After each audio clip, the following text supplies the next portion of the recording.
ঠিক না। রাজধানীর এনএসি সম্মেলন কক্ষে development journalist forum of Bangladesh ডিজেএফবির এই অনুষ্ঠানের প্রধান অতিথি প্রধান উপদেষ্টার প্রেস সচিব শফিকুল আলম কোনো অধিকার পাচ্ছে না। বলেন, বিগত সরকারের সীমাহীন লুটপাটের কারণে দেশের অর্থনীতি ধসে পড়ার মতো অবস্থায় ছিল।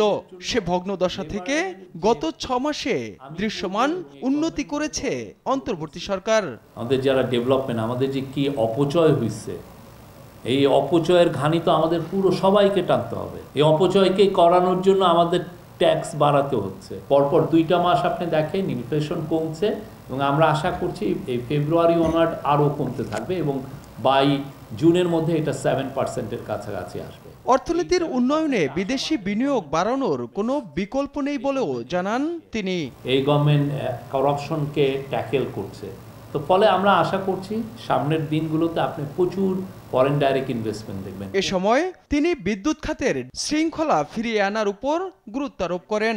এ খাতকে শক্তিশালী করতে বড় বড় পাওয়ার কোম্পানির সঙ্গে আলোচনা চলছে বলেও জানান তিনি। এনার্জি সেক্টরে এক ধরনের বললাম তো ডাকাতির বন্দোবস্ত করা হয়েছিল, একদম স্টেট স্পন্সর ডাকাতি।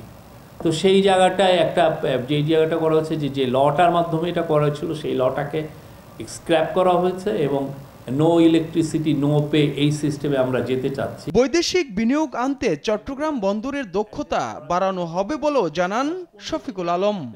এটা যদি এফিশিয়েন্ট করা যায়, তাহলে ওইটার উপর নির্ভর করে বাংলাদেশে ফরেন ডাইরেক্ট ইনভেস্টমেন্ট আসবে। তাইফুর রহমান তুহিন, দেশ টিভি, ঢাকা। এখানে আসলে আমি একটা এখানে